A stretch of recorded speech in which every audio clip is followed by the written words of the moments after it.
Welcome back to Lenz Comic Corner, Classic Less Known Classic. This is episode number 2695 and Doubleshot 2589.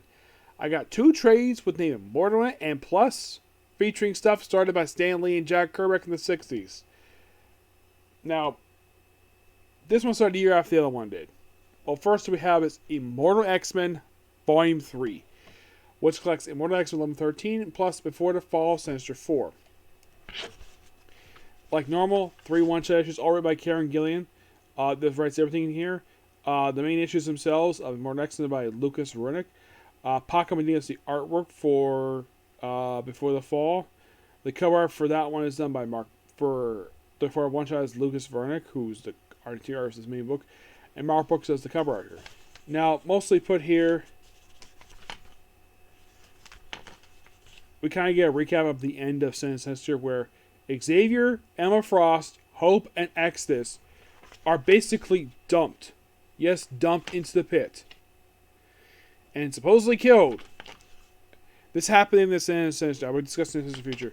And then we have the very next issue, where they've been Immortal X and they've been on hiatus for a few months, and they've been revived, and they've been cured of the cancer the Sinister put in them.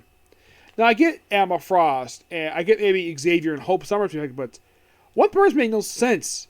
Access being infected with that made no sense. He's a strong guy, why would he be involved with it?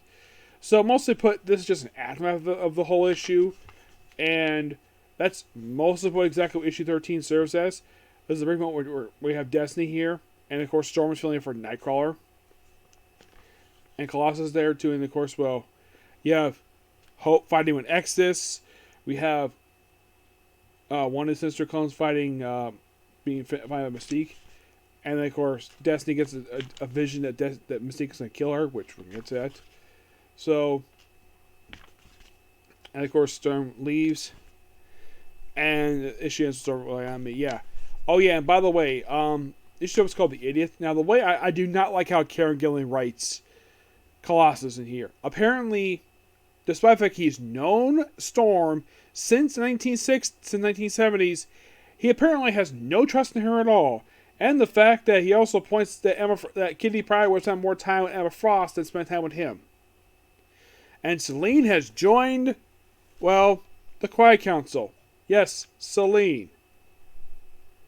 Which, prior to this, she was turned to old lady during the pages of the, not the most recent of Captain America, 2 runs for the current one. That's basically when this happened, where she basically used her vampiric ability to restore Sharon Carter to be her natural age, not being old lady.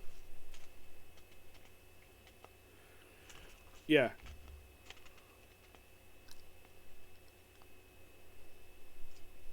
Yeah, and of course, Colossus doesn't like the council very much at all.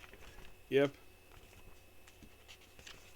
And of course, you have Destiny, who looks so beautiful here, the way she's drawn here. And then, of course, but she thinks that Mystique's going to stab her, and of course she ends up doing it, and then she revives her, like, immediately. Because he apologized, she apologized to her, and of course, basically, she tells Sebastian to leave.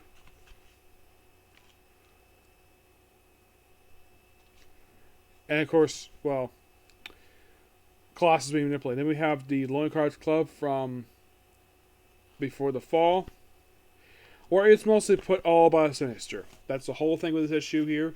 It's all about Sinister, well, the Sinisters. It's basically their interaction with each other.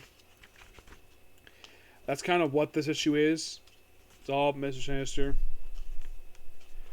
And then moving on to the last issue of this book,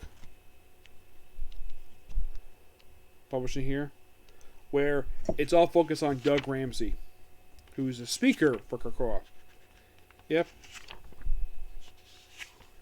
There's fights here. It's almost like basically like the core councils were to be basically fighting each other.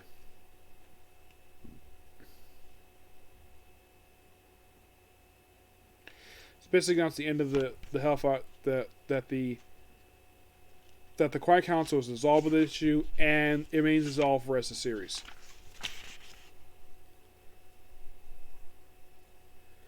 Mentioned I made a mistake, just one, and that's pretty much it.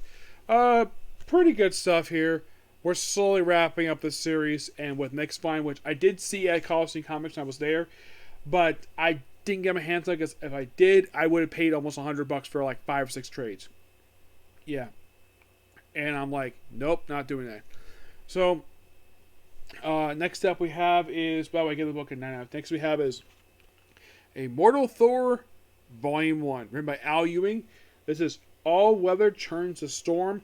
This collects the first 5 issues of Immortal Thor, along with the Thor Annual, which basically, the annual itself is for the beginning here, because basically toward the end of Johnny Cose's run, the Mjolnir was smashed, and then this issue here, it's like, oh, the thing that happened toward the end of Cose's run where that hammer smashed, yeah, the story they have here, hammer's fixed. I'm like, wow. And of course, Thor is back wearing the Jack Kirby outfit here. He's no longer wearing the Johnny Cose outfit that's been ditched here. And then we see this dark thing here. We have the whole thing with we have Thor. By the way, Al Ewing is, like I mentioned, is the writer here. The artwork here is done by Martin Corrigo. This cover is Alex Ross. So you have Thor versus Frost Giant to start off with this thing. We have him working with the Warriors 3. And then Loki shows up. And now this is something I did not like seeing this about this book. Now Loki here is clearly supposed to be a guy. And yet for some reason Loki is drawn to be feminine. Puts on a tire. Like, oh yeah, restores her a bridge.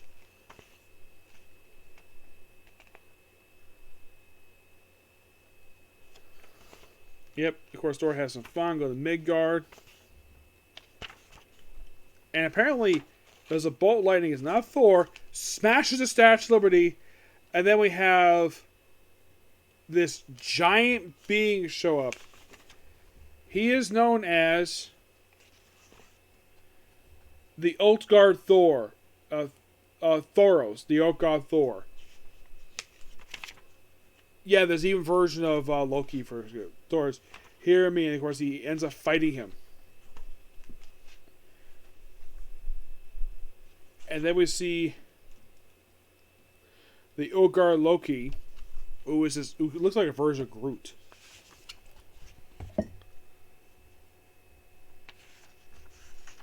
So then we have Thor. I think it's Thor. And actually it's where he offers up his eye. His eye's fixed later on. And fights this thing. Also, Odin. Here's something interesting though. Thor, because he's the All-Father, he's here at Odin's power. It's revealed in these issues he's actually fighting Odin's sleep, which he does go to sleep.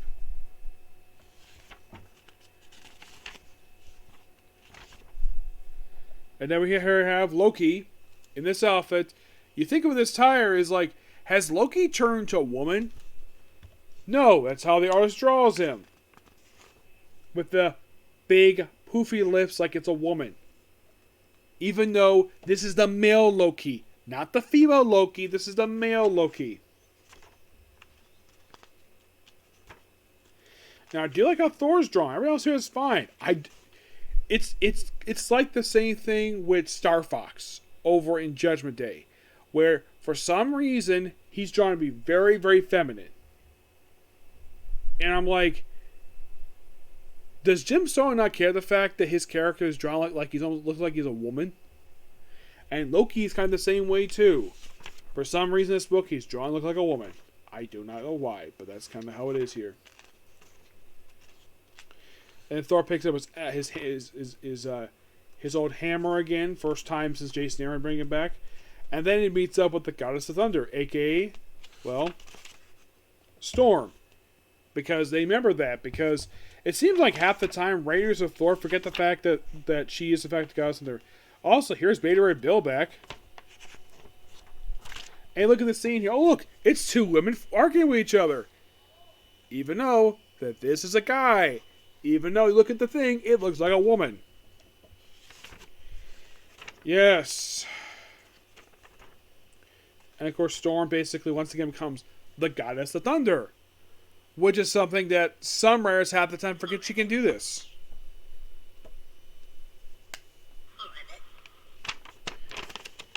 Yep, and fights him. And then we have Formation New Thor Corps with the female, with Jane Foster Thor, Storm, Loki, and then the thing ends with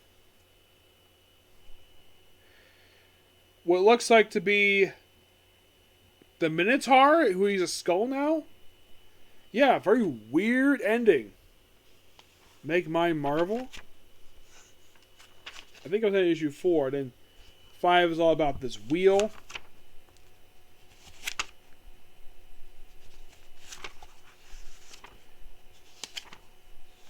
Yeah, then basically Thor ends up fighting the guy. And eventually Adventure Corporate will discuss in the future, and the book ends officially with Enchantress showing up and talking to this guy. Interesting. Very interesting start for this book, per se. I like the story here. The only thing I like about this book is that Loki is drawn like a woman. For no reason.